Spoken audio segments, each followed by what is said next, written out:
Olha, eu acho o Casares dizer que não é hora de se pensar em eleição, não é assim que funciona. Ele sabe há quanto tempo ele não ficou articulando a sua eleição, né? Inclusive enquanto ele era o responsável pelo marketing, né, do São Paulo, tinha cargo de direção, evidentemente que ele já alimentava o sonho e ele iniciava desde antes, toda a sua articulação para um dia ser candidato e um dia chegar na presidência. Então, a política ela é permanente, né? E aqueles que pretendem vão buscar fazer suas alianças, vão buscar projeção, né? Vão detectar quais são os concorrentes, né? E daí fazer o jogo político tal, tentar angariar o maior número de apoios. Então, vai ser só o ano que vem, mas a eleição ela começa muito antes, e ela começa com os candidatos se apresentando e fazendo as suas alianças, né? Então, isso é impossível ele pedir isso, ele sabe muito bem que não dá, que a coisa está rolando e vai continuar rolando cada vez mais, né? Os bastidores de sobre quem será o seu sucessor. Ele diz que vai presidir essa questão, né? Então ele está chamando para si, de fato, a prerrogativa de eleger quem é o candidato da situação, certo?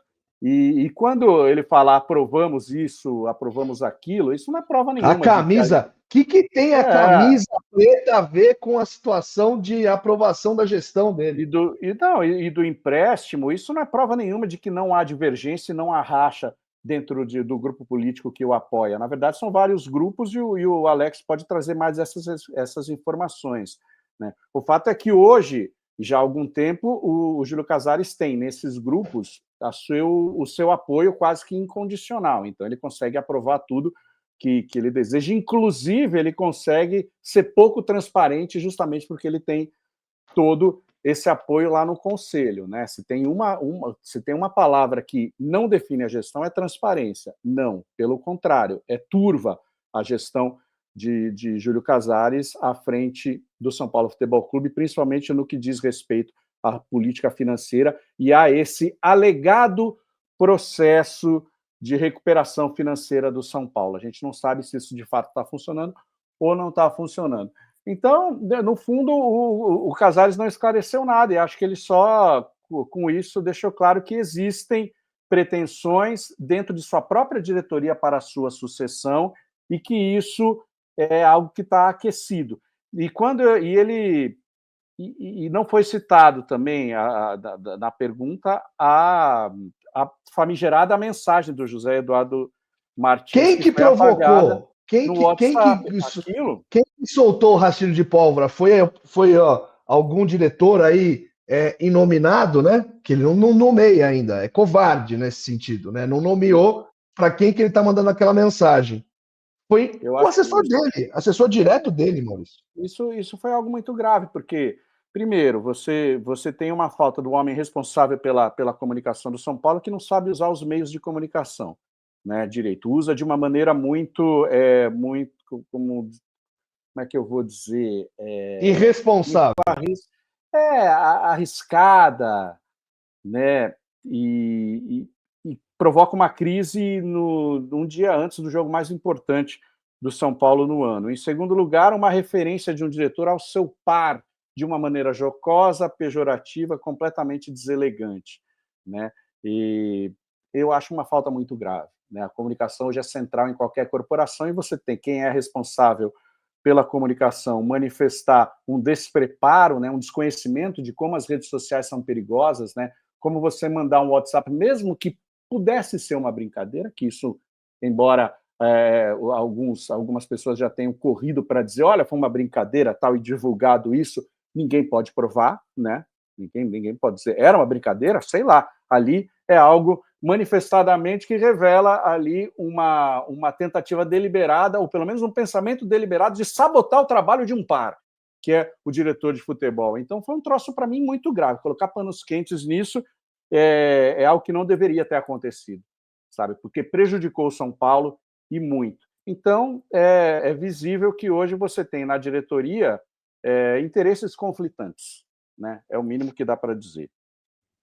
Ó, O Bate-Canal pergunta se nesse grupo de jornalistas a gente responde. Não, é um grupo fechado que só os administradores, ou seja, só a equipe de comunicação do São Paulo tem como compartilhar mensagens. Ou seja, ainda pior, né? Bom, o Alex, então dá o panorama para a gente real do da sua visão sobre essa entrevista do Casares em termos gerais. Eu até pensei uma outra frase aqui, que é o seguinte, abre aspas para Júlio Casares, não tem obrigação maior do que seguir a minha consciência. Então ele está basicamente reinando sozinho, né? Porque maior que o interesse do clube, dos associados, dos torcedores, é a consciência e, né, os interesses particulares de Júlio Casares. Mas fala aí, Alex, o que você conseguiu apurar sobre esses grupos políticos dos bastidores? Então, o que a gente tem hoje é que existe sim um certo conflito de interesses para o próximo presidente do São Paulo. Por quê? Na visão do Carlos Belmonte, o principal apoiador do Júlio Casares, e eu me atrevo a dizer que se não fosse o apoio do Belmonte, o Casares não seria eleito presidente, ou ficaria bem mais difícil para ele ser eleito presidente, porque ele foi o principal braço direito ali do Casares. Havia um consenso do Belmonte e dos seus aliados de que, olha, historicamente o São Paulo já teve alguns presidentes históricos, inclusive, que começou numa gestão sendo diretor de futebol e posteriormente se tornou o presidente do clube. Porém, nessas duas gestões do Casares, há divergências e ideias conflitantes entre Casares e Belmonte. Um exemplo é o FIDIC. O Belmonte não era tão favorável assim em relação às questões do FIDIC, como o Casares era o grande idealizador e o grande namorador dessa ideia. Então, é só um dos exemplos que existe um conflito ali dessas ideias hoje do São Paulo. E o Casares, a gente já sabe, né, que ele tem feito o projeto do São Paulo pro centenário. E há uma certa resistência do grupo do Casares de entender que o Belmonte daria continuidade a todo esse projeto. Existe um receio de, em caso de um apoio a uma candidatura do Belmonte, ele, obviamente, por ser o novo presidente, tome rédeas completamente diferentes do que está sendo traçado neste momento. E aí, por conta disso, há esse conflito. Hoje, é difícil a gente trazer que esse cara é o grande apoiador ali que o Casares vai querer como presidente. Mas eu conversei com diversas pessoas e há o entendimento de que hoje, esse braço direito, que uma vez foi o Belmonte, é o Márcio, que é o superintendente geral do São Paulo, que inclusive deu entrevista recente para o Arnaldo Itirone, que é... Márcio Carlomagno. Isso, é o Carlo Magno, que ele tem ideias bem próximas daquilo que o Casares pensa pro futuro do São Paulo. E que hoje seria a pessoa, a figura que mais tem a ver com o Casares e daria continuidade a esse trabalho. E aí, por conta disso, há esse... E é importante trazer o racha, acho que a palavra racha ela é importante, e ela é de fato, porque é uma rachadura. Não é algo quebrado, não é uma guerra política. Não é um rompimento completo. Isso, né? Hoje, Casares e Belmonte, eles têm ali uma relação cordial, de, obviamente, presidente e diretor de futebol. Aquela parceria que um dia já foi, ela não existe. Mas, obviamente, eles não se odeiam, eles trabalham ali de uma maneira profissional, digamos assim. Então é uma relação mais distante, vem sendo mais distante justamente por conta dessa questão da candidatura do Belmonte. O Belmonte ele pode não afirmar publicamente, mas vários de seus aliados praticamente garantem que sim, que o Belmonte está circulando e pretende se tornar o novo presidente do São Paulo e que ele entende que ele tem esse direito, que é uma meritocracia por conta dele ter sido o diretor de futebol, por tudo que ele fez pelo Júlio Casares e tudo mais. Só que todo mundo acredita que ele não terá esse apoio. Aí o que acontece hoje no São Paulo? São 6 grupos políticos na situação. 3 deles são os mais fortes, e 2 deles têm como cabeças Júlio Casares e Belmonte. O mais forte hoje é o Participação, que é o do Júlio Casares, que tem basicamente 20% hoje do Conselho. O Participação é o mesmo de Carlos Miguel Aidar, de Leco, Juvenal Juvencio, então já vem numa linha sucessória de presidentes. A do Carlos Belmonte é o Legião, que tem basicamente 15% ali hoje do Conselho do São Paulo. E o outro mais forte, que é o terceiro, é do Douglas Schweizman, que tem ali também como braço direito o Dedé, que também é uma figura conhecida ali internamente. Então esses são os três principais. Isso, são os três principais hoje, que o Casares do Casares tem 20, os outros dois têm 15, então eles formam basicamente metade do conselho que, se não me engano, o Dedé, o Schwartzman está em Cotia, né? O Casares alocou esse grupo, essa parcela. As três principais sedes hoje do São Paulo são representantes por esses três principais. O Morumbi é o Casares, o CT da Barra Funda é o Belmonte, e a Cotia é o Douglas Schwartzman, que ele é o diretor de futebol da base. E se não me engano, o Antônio Donizete, até a última informação que eu tenho, ele é o diretor de esportes amadores, que cuida realmente aí de todas as outras atividades que acontecem no Morumbi. Das meninas da patinação, ao tênis, à piscina, enfim. Toda essa parte, digamos, do clube social, né? Agora, ele cuida do clube social. Pode falar, Marcos. Tentando aí, para resumir, o Casares tem ali a maioria do Conselho Deliberativo, né? Por isso que ele consegue aprovar tudo e tal. Mas essa maioria ela é formada por subgrupos, né? Isso. E com figuras fortes dos núcleos, das unidades de negócio do São Paulo, vamos dizer assim, né? Sim.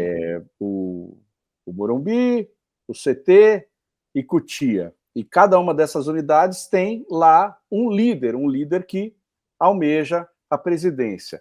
E vai chegar uma hora que o Júlio Casares vai ter que apresentar o seu candidato até para a política interna do clube, né, e começar a batalhar para que ele seja o seu sucessor.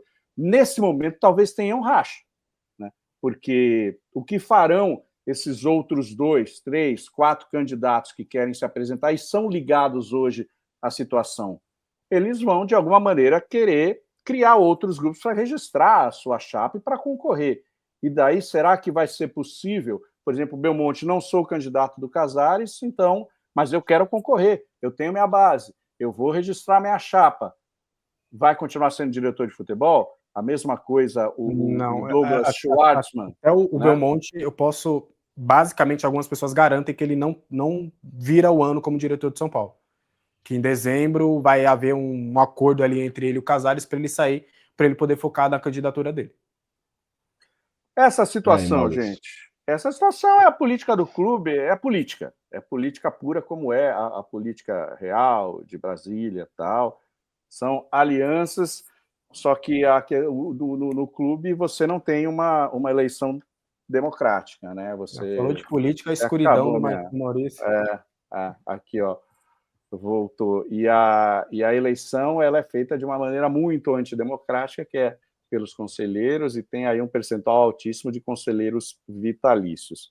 Mas está aí, então não adianta o Casares falar se acalmem que não é a hora, porque a política não para. E ele vai ter que administrar isso, e todos também vão ter que administrar os seus anseios e colocar o São Paulo à frente. O São Paulo à frente de todo e qualquer interesse. Isso que é difícil, né?